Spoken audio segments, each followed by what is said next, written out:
आंसुओं ने मुझे ताकत दी है 17 महीने जेल में। जीत सच्चाई की हुई है, जीत ईमानदारी की हुई है। इसीलिए कहते हैं कि भगवान के घर पे देर है लेकिन अंधेर नहीं है।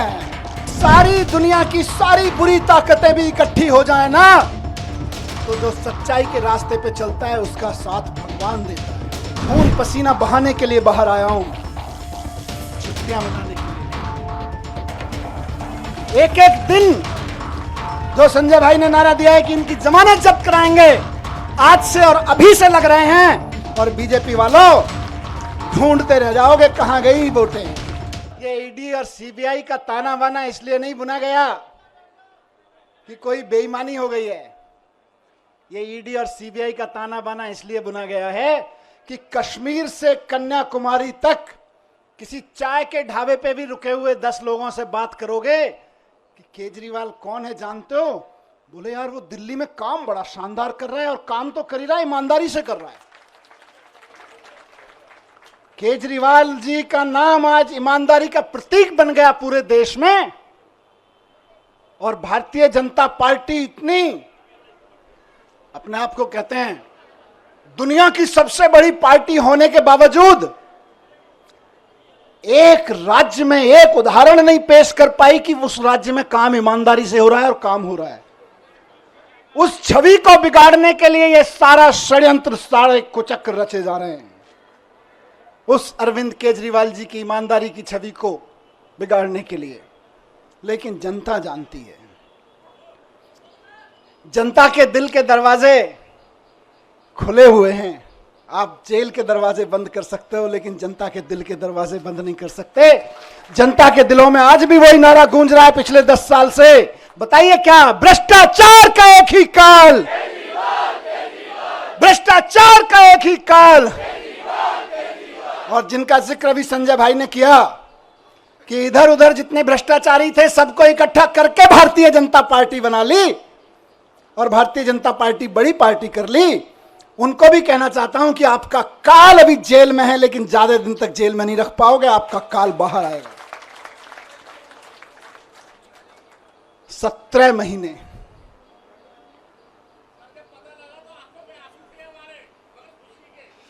ये आंसुओं, इन आंसुओं ने मुझे ताकत दी है 17 महीने जेल में।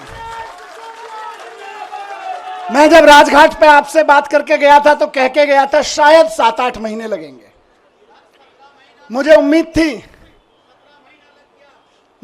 थी कि 7-8 महीने में न्याय मिल जाएगा, लेकिन कोई बात नहीं, 17 महीने लग गए। 17 महीने लग गए, लेकिन जीत सच्चाई की हुई है, जीत ईमानदारी की हुई है। इसीलिए कहते हैं कि भगवान के घर पे देर है लेकिन अंधेर नहीं है। भगवान के घर पे देर हो सकती है लेकिन अंधेर नहीं हो सकती है। इनकी तो बड़ी कोशिशें करी इन्होंने, संजय भाई के ऊपर, मेरे ऊपर, अरविंद जी के ऊपर, पार्टी के और नेताओं के ऊपर। देश के सख्त से सख्त कानूनों की सख्त से सख्त धाराएं लगा के इनको बंद कर दो झूठे सच्चे केस में, और ऐसी ऐसी धाराएं लगा दो जो दुनिया भर में आतंकवादियों के ऊपर लगाई जाती हैं। ऐसी ऐसी कानूनों की धाराएं लगा दो जो दुनिया में ड्रग माफिया के ऊपर लगाई जाती हैं। ऐसी ऐसी धाराएं लगा के इन्होंने सोचा इनको जेल में बंद कर दो, तो जैसे आतंकवादी को जेल में डाल देते हैं तो सड़ता रहता है, जैसे ड्रग माफिया को जेल में डालते हैं तो दुनिया में सड़ता रहता है। इन्हें लगा अरविंद केजरीवाल, मनीष सिसोदिया और संजय सिंह को भी जेल में डालेंगे तो सड़ जाएंगे। लेकिन आपके आंसुओं की कीमत है ये, आपके आंसुओं की ताकत है ये कि जेल के ताले भी पिघल जाते हैं।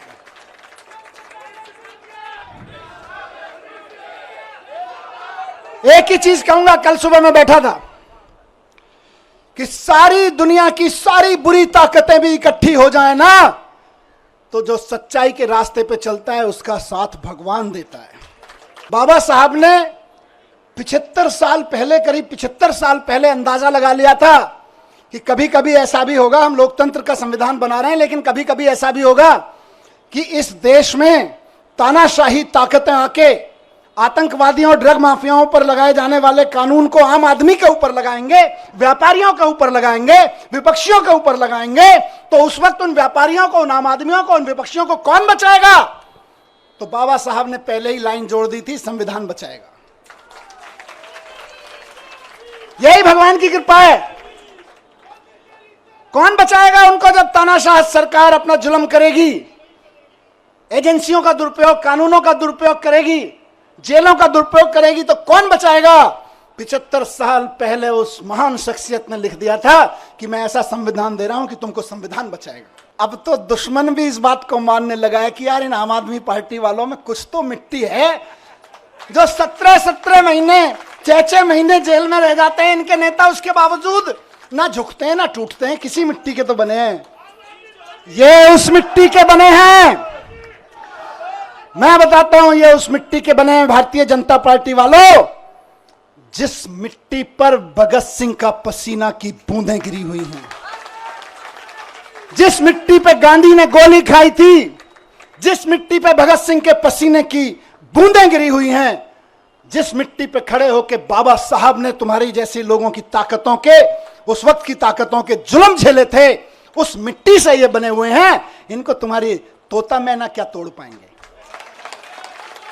ये तुम्हारे सीबीआई और ईडी क्या तोड़ पाएंगे? इनको नहीं टूटे लोग।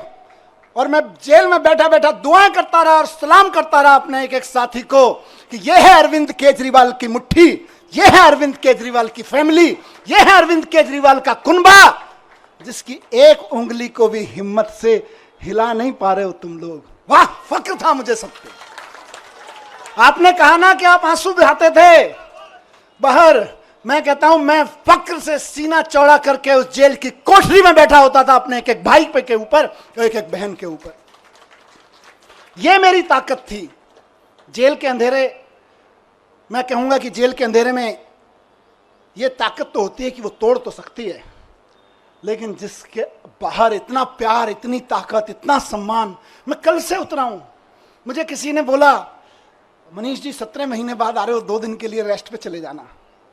मैंने कहा यार, जेल के बाहर कदम रखने के बाद पहला हाथ जिस कार्यकर्ता ने पकड़ा था और रात को घर तक जो दूर खड़ा था केवल देख के गया है, वो उम्मीद लगा रहा है कि मेरा मनीष सिसोदिया, मेरा भाई बाहर आ गया है। और मैं कहूं नहीं, मैं तो छुट्टी जा रहा हूं यार। नहीं, खून पसीना बहाने के लिए बाहर आया हूं, छुट्टियां मनाने के लिए नहीं। एक एक दिन जो संजय भाई ने नारा दिया है कि इनकी जमानत जब्त कराएंगे, आज से और अभी से लग रहे हैं। और बीजेपी वालों, ढूंढते रह जाओगे कहां गई वोटें, कहां गई वोटें। आज से लगना है सबको। जो सुन रहे हैं सोशल मीडिया और मीडिया के माध्यम से, एक एक कार्यकर्ता साथी को कहना चाहता हूं, दिल्ली के एक एक नागरिक को, हरियाणा के एक एक नागरिक को, देश के एक एक नागरिक को कहना चाहता हूं कि इस तानाशाही के खिलाफ तो एक एक आदमी को वोट करना पड़ेगा। सवाल हमारा नहीं है। तानाशाही के खिलाफ ये जो लड़ाई है सिर्फ आम आदमी पार्टी के कार्यकर्ताओं की नहीं है, सिर्फ विपक्ष के पार्टी कार्यकर्ताओं की नहीं है, ये देश के एक एक आम आदमी की है।